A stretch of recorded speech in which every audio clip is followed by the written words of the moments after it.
Hey, how's it going, everybody? My name is Jason. This is Art of Creation Homestead, and we're in the kitchen today. If you can't tell, this is the side wall behind me from the kitchen. Okay.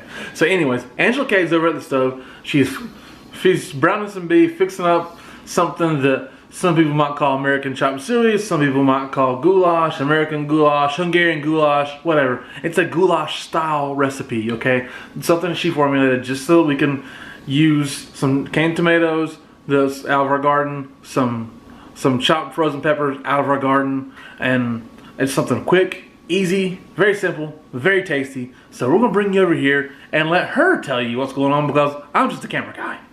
Okay, we have a pound of ground beef here. You can use any ground beef you like. The leaner it is, the less fat you'll have to drain off, but if it's very fatty, I would recommend draining the ground beef.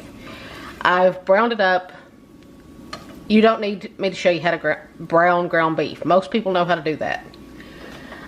You want to chop it up pretty fine. So I used a mix and chop to do that.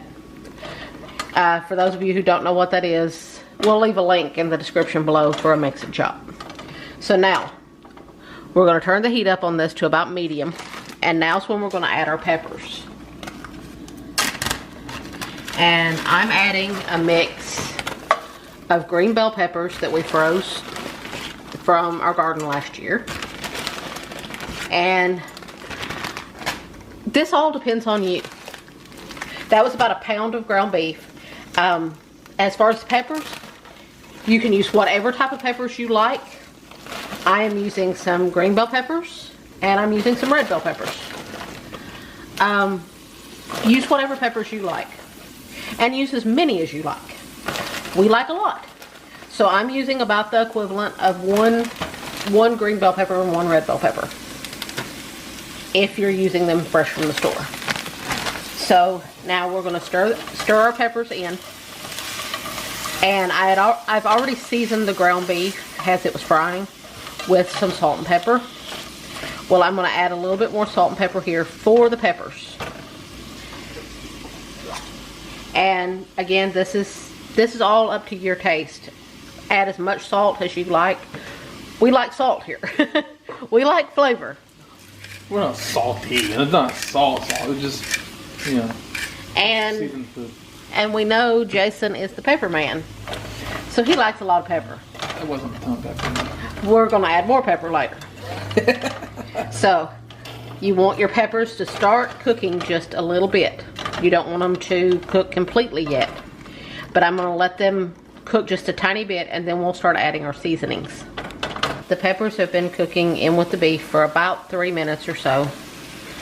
And they're about half done. So now we're going to start adding our seasonings. First thing we're going to add, and you can add any seasonings you like here. This is just our preference. I add a good teaspoon of Italian seasoning.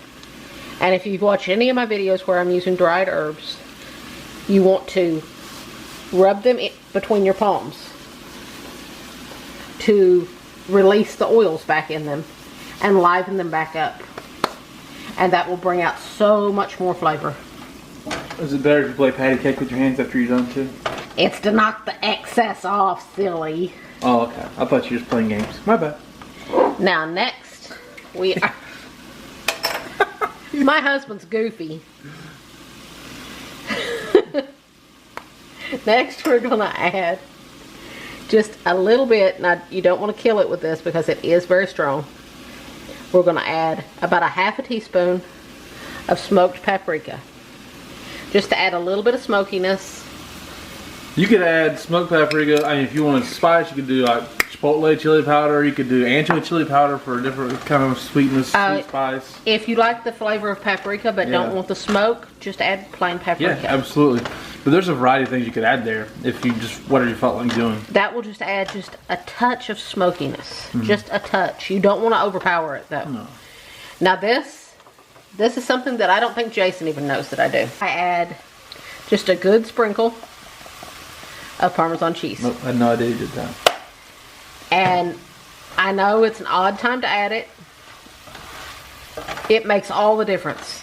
I've got to be honest with you. One time I didn't have any. I didn't put it in. It wasn't as good. It makes all the difference. And when you put it on the hot meat and peppers like that, it literally sticks to the meat, and it just makes all the difference in the world. In fact, I'm going to add just a little bit more. Okay. Now, you're going to let this cook just a little bit more. You're going to let your peppers cook just a little bit more until they're completely soft. Then we're going to pour in our tomatoes. Okay, our peppers are nicely cooked now. And here we have 2 pint jars of home canned diced tomatoes. Now, if you don't have home canned, just use a large can of store-bought diced tomatoes in their juice. Don't drain the juice off. You want the juice. But I will tell you, home canned makes it so much better. Home canned makes everything better.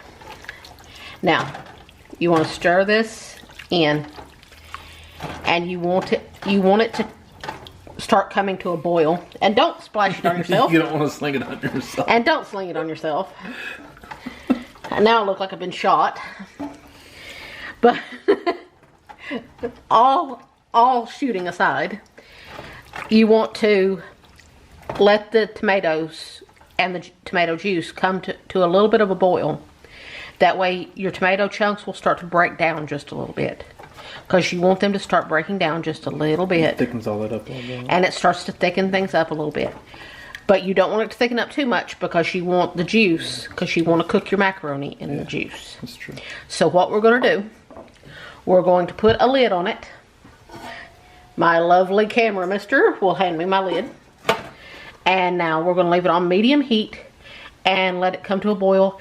It'll take about 5 to 10 minutes. Then we'll be back.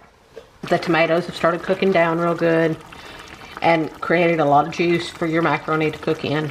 And it smells wonderful. Now we're going to add about 2 cups, which is about a half a box. I don't measure. Which is about a half a box of macaroni. If you don't have macaroni, but you have some other cut of pasta, go ahead. Throw in some other cut of pasta. If all you have is egg noodles, you can even throw those in. Literally, you can use any cut of pasta you have. This dish is all up to what you have in the house. Literally, you can do it with what you have in the house. That's the beauty of it. It's a one-pot meal that you can do with what you have in the house. And now, we're just going to let this cook until the macaroni is done, which will usually takes about 10 minutes or less. Our macaroni's done. It's just been a few minutes. And as you can see, it's absorbed all of the juice. And it's made it nice and thick. And at this point, you want to taste it for seasoning. I've already done that. I already added a little more salt and a little more pepper for Jason's sake. Now over here we have about 2 cups of shredded. I shredded it myself. You can use pre-shredded if you want. This is sharp cheddar cheese. You can use any cheese you want. We just really like sharp cheddar in this. It really goes well with it. And I'm going to sprinkle in about a half a cup of the cheese and stir it in. This just creamies it up just a little bit and adds a little more flavor to this base. And the rest of the cheese will go on top to melt. And as you can see, that little bit of cheese makes all the difference. It just makes it so creamy and just so luscious. It's just amazing what that little bit of half a cup of cheese does to it.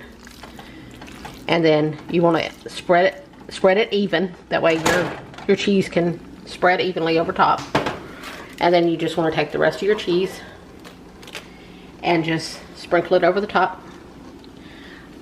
And we're just going to turn this up and dump it in there. And spread it around as evenly as you can over the top. And then we've got our heat now. You want to turn it off because it will finish by the heat that's in here. And put the lid on it and it will finish by the heat that's there in about 2 minutes.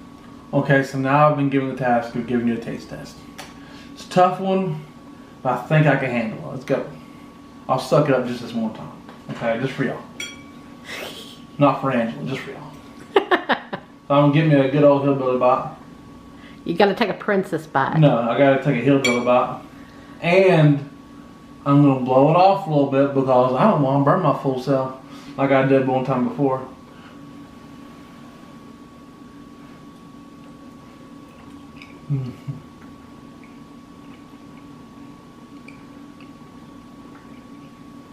Absolutely delicious. A little bit of smoked paprika is wonderful for it. Nice, cheesy. We got the freshness from the garden because of peppers and tomatoes. So I'm going to do myself a favor. Get me a cup of sweet tea and go get to eating, alright? So we appreciate you guys watching this. I'm Jason. The faceless one over there is Angela K. We appreciate you guys watching. We love y'all. God bless you. Goodbye.